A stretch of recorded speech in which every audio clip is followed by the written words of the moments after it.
दीक्षा होत नसते. त्यासाठी तुम्हाला हिंमतच धरावं लागेल. आणि ती हिंमत आहे परमेश्वर प्राप्तीची, ती हिंमत आहे तुमच्या आनंदाची, ती हिंमत आहे तुमच्या नरक तोडण्याची. त्यासाठी संकल्प निग्रह करावा लागेल, इच्छा ठेवावं लागेल, वासना ठेवावं लागेल आणि एक पाऊल टाकावं लागेल. एक पाऊल टाकणं म्हणजे संकल्प सोडणं, निग्रह करणं. कोण कोण संकल्प सोडितं मग आज? हातच जोडला आहे ना, तेवढं सोडून बोला. पहिले सरपंच बाई संकल्प सोडल तेव्हा बाकीच्या सोडतील. संकल्प कशाचा सोडायचा आहे? संकल्प कशाचा सोडायचा आहे?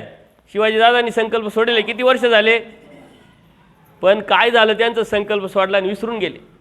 मी संकल्प सोडलाय, संकल्प सोडलाय त्याच्यात फायदा आहे तुमचाच.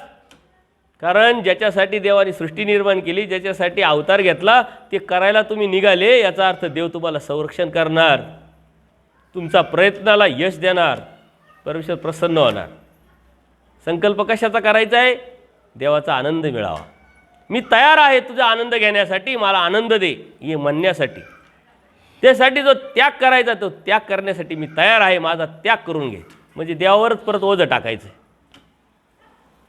देव तर पाहिजे, देवाचा आनंद पाहिजे, हात तर सर्वांनी वरती केले, परंतु संकल्प नको, निग्रह नको. घरात बसून नाता नातींचे कामं करून देव भेटला पाहिजे अशी तुमची मानसिकता असेल तर ते होऊ शकत नाही, कारण देवाचं तत्त्वज्ञान तसं नाही. परंतु एवढं आयुष्य तुम्ही जे दिलं आहे, धर्माला क्रिया केली असेल, स्मरण केलं असेल, स्थानं केले असतील, विडे ठेवले असतील, काय करायचं ते केलं असेल, ते वाया न जाण्यासाठी तुम्हाला संकल्प करावाच लागेल. आणि शेवटी का होईना दीक्षा घ्यावाच लागेल. अन्यथा नाही दीक्षा घेता तुम्ही मेले तर मग तुम्ही नरकातच जाल हे तत्त्वज्ञान सांगतं, दुःखातच पडाल हे तत्त्वज्ञान सांगतं. ज्याला तिकडं जायचं तर त्यांनी तिकडं जावं, ज्याला इकडे यायचं त्यांनी इकडे यावं. काय आवडतं? जनावरं आवडतात का माणसं आवडतात? काय आवडतं तुम्हाला? त्याच्यावर अवलंबून. जनावरं आवडत असेल तर तुम्ही संकल्प करणार नाही, कारण त्याच्यातच जाणार आहे. पुरुषांमध्ये कोण संकल्प सोडितं मग? शिवाजी दादा सोडलेला आहे, सुटलेला आहे ना. मग आता सोडला तर आता कवर तयारी, म्हणजे आता शेवटच्या दिवशी समाप्तीमध्ये करायची का? मग काय राहिलं तुमचं? तुमच्या मुलाचं लग्न राहिलं, मुलीचं लग्न राहिलं, नाताचं राहिलं, नातीचं राहिलं. बरं, नाता नातीचं लग्न करायला तुम्हाला तुमचे पोरं विचारतील का? विचारतील का? एवढं सांगा. एवढं तुम्ही फक्त आजोबा म्हणून नवे कपडे घालून मिरवा, एवढं आहे. तुम्हाला आजचीर भेटल, आजचीरच म्हणता ना इकडं, याच्या व्यतिरिक्त काही भेटणार नाही. ते बी घ्यायचं म्हणून घेतील. काही खूप काही पहिल्यासारखा आता उत्साह राहिला नाही. आणि एवढं समजून एवढं सांगूनही जर तुमची इच्छा नसेल, याचा अर्थ तुम्हाला देव मिळवायची इच्छा नाही, वासना नाही. तुमची वासना कुठं आहे? अधगती, अधमती, अधरती, नरकात जाण्याचं, दुःखात जाण्याचं. नुसता संकल्प सोडायचा आहे, लगेच दीक्षा घ्यायची नाही. तरी तुमच्यामध्ये हिंमत नाही, तेव्हा बाकीचं तर गोष्टी लय लांब राहिल्या. या पोरांचे वय कमी आहे तुमचे.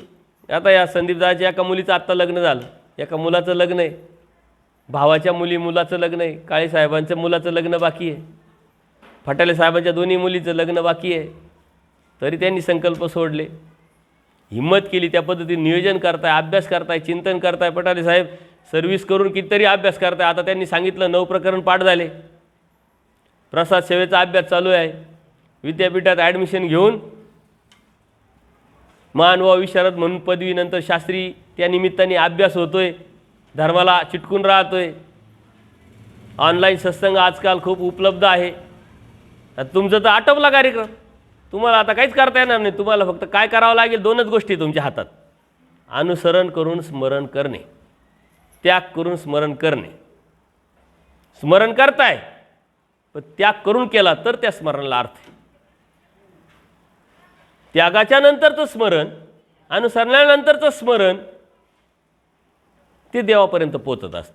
आत्ता तर संस्कार लागतोय आणि तुम्ही दृष्टपर भक्ती करताय, दृष्टपर स्मरण करताय. हे भेटावं, ते भेटावं, ते भेटावं.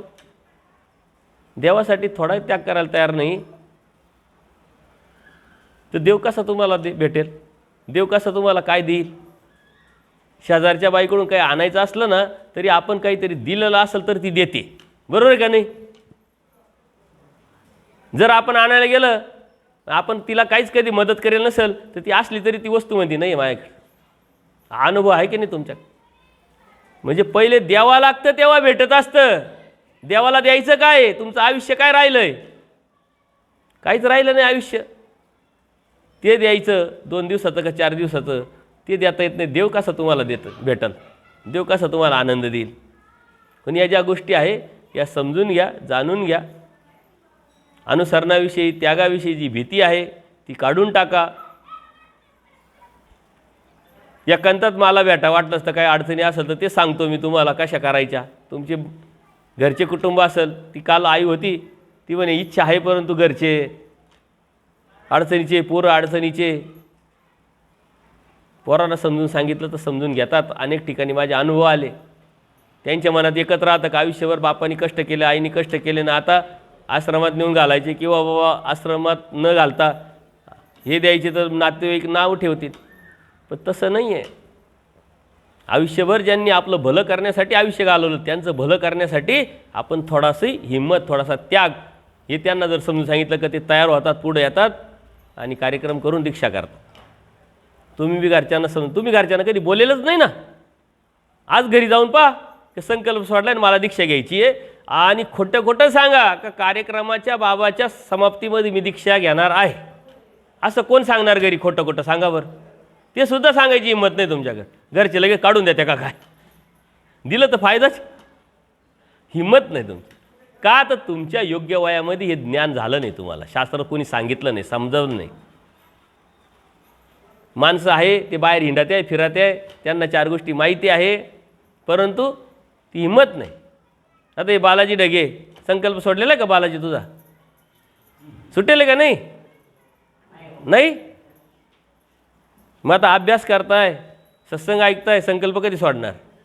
संकल्प सोडून अभ्यास करणं, ॲडमिशन घेऊन शाळेत जाऊन अभ्यास करणं. ॲडमिशनच घेतलं नाही, अभ्यास करून काय उपयोग आहे का?